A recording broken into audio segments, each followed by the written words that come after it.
الحمد لله الذي كفى السلام على عباده الذين اصطفى أما بعد فقد قال الله عز وجل في القرآن المجيد والفرقان الحميد. محترم بزرگوار دوستو، آج کی اس محفل میں میرا موضوع سخن بدعات و خرافات ہے جن میں دور حاضر کے مسلمان مبتلا ہے. رب الجلال نے قرآن مقدس میں ارشاد فرمایا، بلا شبہ اللہ پاک نے بخشے کا اس بات کو کہ اس کی خدائی میں کسی دوسرے کو شریک کرا دیا جائے، اور جو شخص خدا کی خدائی میں کسی دوسرے کو شریک کرتا ہے تو وہ دور گمراہی میں جا پڑا. اور ہمارے پیارے نبی صلی اللہ علیہ وسلم نے اپنی پیاری زبان سے ارشاد فرمایا کہ جس نے اس دین و مذہب میں دین سے ہٹ کر کوئی بات پیدا کی تو وہ مردود اور ناقابل قبول ہے. سرکار کائنات صلی اللہ علیہ وسلم نے اپنی امت کو یہ پیغام سنایا کہ امت میں فساد کے وقت ہے جس نے میری سنت کو مضبوطی سے تھام لیا تو اس کے لیے بشارت ہے، خوشخبری ہے کہ 100 شہیدوں کا اجر حاصل کرے گا. میں حیران و پریشان ہوں کہ کس بدعت کو بیان کروں، سماج میں پھیلی ہوئی بدعات و خرافات کا تذکرہ کروں یا ہمارے شریعہ پر روشنی ڈالوں.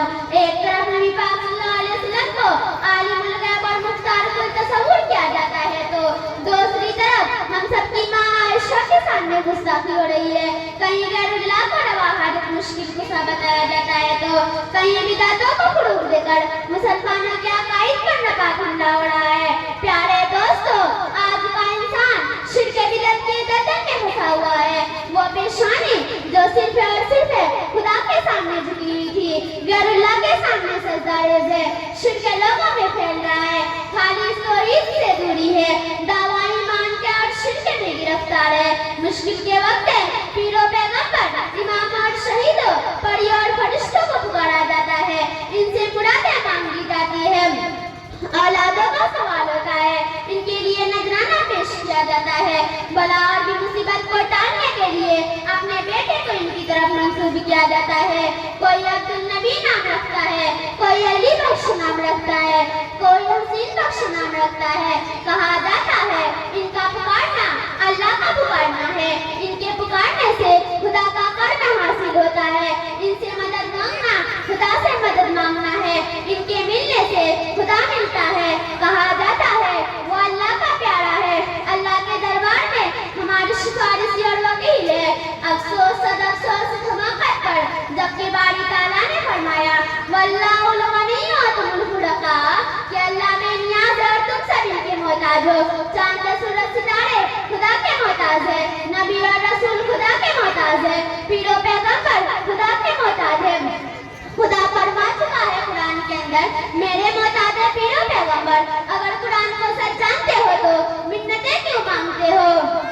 ایک طرف نبی پاک صلی اللہ علیہ وسلم کے بارے میں یہ تصور کیا جاتا ہے کہ وہ ہر جگہ حاضر و ناظر ہے. کیا عقیدہ ہے جو قرآن و حدیث کے بالکل مخالف ہے.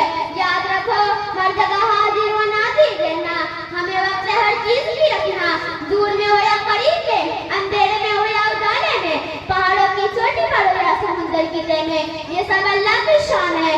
بزرگان دین کے مزاروں پر ہر سال متعین تاریخ کا عرصہ ہوتا ہے، قوالیاں ہوتی ہے، طرح طرح کی خرافات ہوتی ہیں، دین و مذہب اور شریعت کے ساتھ کھلواڑ ہوتا ہے. جب دور صحابہ میں ان چیزوں کا وجود نہیں ملتا، تابعین کا زمانہ ان سے خالی ہے تو پھر کیا وجہ ہے کہ ہمارے شرکیہ بدعات و خرافات میں مبتلا ہے؟ مسلمانوں سمجھو اور ہوشیار ہو جاؤ، غفلت کا پردہ صاف کرو. آج ساری دنیا کے اندر مسلمان ذلیل خوار ہے، غلامان زندگی بسر کر رہے ہیں، چاروں طرف سے ظلم زیادتی کی آمد کا بنے ہوئے ہیں. ان کی یہی وجہ ہے کہ ہم نے قرآن پاک کی تعلیمات کو بھلا دیا ہے. نیک اعمال ہمارے پاس مختلف نہیں ہے، قسم کی بدعات و خرافات میں ہم مبتلا ہے.